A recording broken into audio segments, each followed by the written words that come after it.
You know what, Saturday to Sunday is not a bad day. Being honest, my vet won't come in on Sunday, even though I don't understand why. But he won't come in, so if there's anything like tonight, I'll go over usually just scoping if I want a horse scoped or anything like that. But we won't do a lot tomorrow. Tomorrow, Sunday for me is entry day. Basically Sunday, I will attempt to plan out my whole week. You know, where I'm going to enter horses, you know, where their initial entry is going to go. Because I start with Monday, I enter at Yonkers and the Meadows, and then Tuesday, Yonkers, Meadows, Meadowlands, and things like that. So I try to come up with that. That's the biggest thing. Sunday for me is getting them in the right class and, you know, going from there. But then Monday will be the day that, you know, we'll start, if there was problems, like, you know, usually the less I got to talk to my trainers, the better off we are. That means things went good. When you have a horse that goes in 149, what do you train down to go to that first race? You know what? You know, we talk about, for us, it's like, well, 215 and then we'll go race and that's fine. You know, what do you? Yeah, no, like the top horses like Foiled and West and them guys, and you know, all of my open horses, we train them at least 55.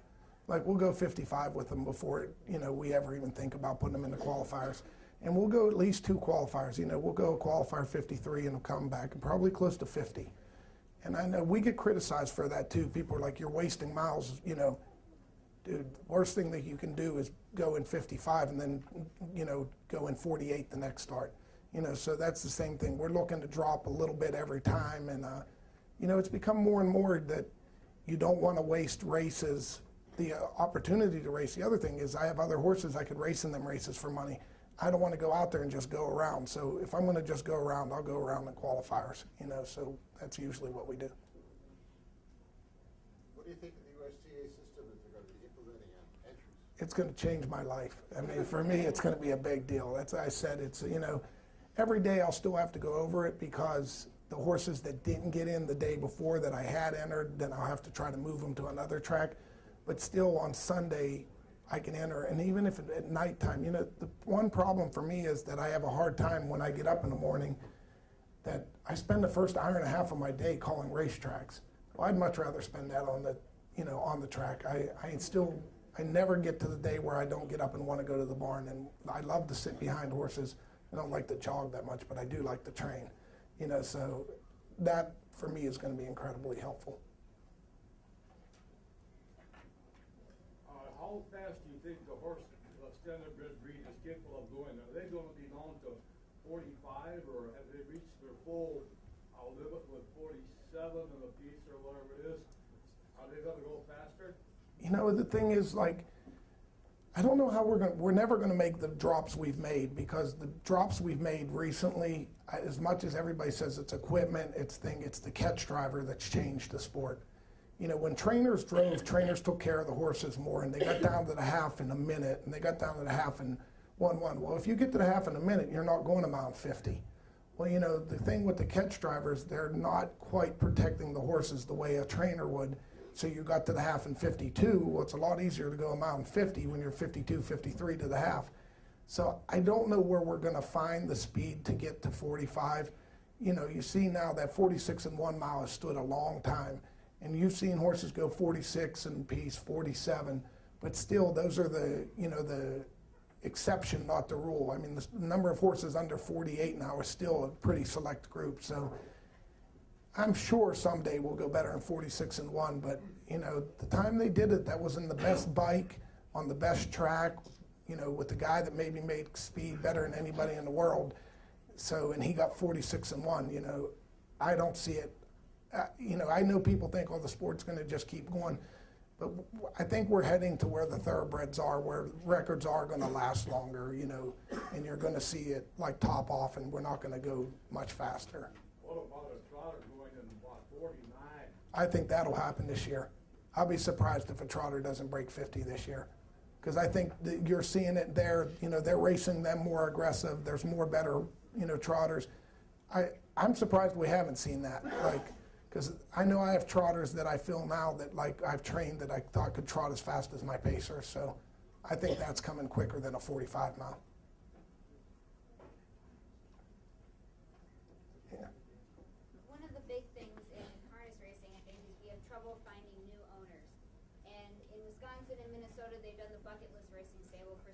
shares, and I think you did something like that a few years ago. What do you think is the big kicker in getting new owners involved, and how do we bring them into the sport? Well, that's what we did. We did the Here We Go Again stable. Basically, we syndicated a horse, and me and Mark Weaver, we underwrote the cost of the training just to get people to come to the races. And of them 40 people, every one of them would have loved to continue on with them, you know. And I think, you know, our whole sport is to get people to come back to the track. I don't think our sport's that great on TV, being honest. I think it's an average sport on TV.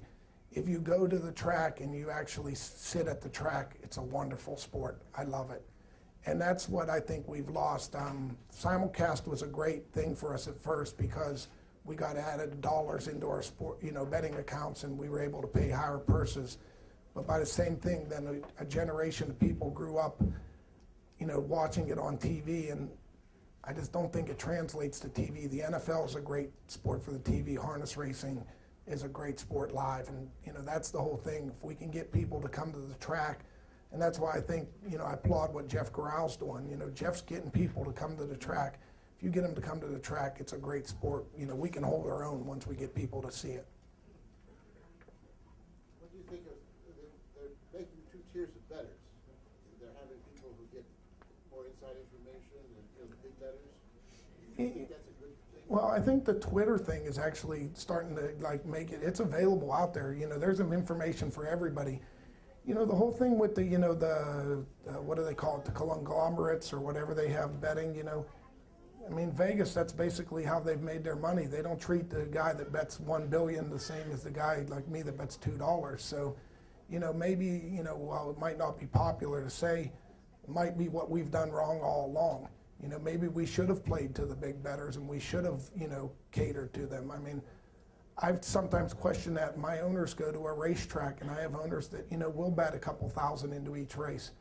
And I say to them, like, did anybody ever come up to you and ask you at the track who you were or what you were doing? No, never. And I'm thinking, you know, if you had a guy that came in that you never met and the guy's betting 2,000 a race, wouldn't you come ask him who he is? And would he like a coffee or a Coke or something? You know, I think that's where we've, you know, and I mean, these are just my opinions, but, you know, it's the things that I worry about. Like, you know, I'm 44, I'm home, and like this industry is going to last for me. I'm going to be able to make it. You know, I worry for my kids. If my kids would want to do it, they're 15 and 12. Is this a viable, you know, industry or job for them? You know, or is it going to become where it's just a club sport? You know, and which, I mean, it'll still be enjoyable, but you know, you're not going to be able to make your living doing that. Is that it? Thank you.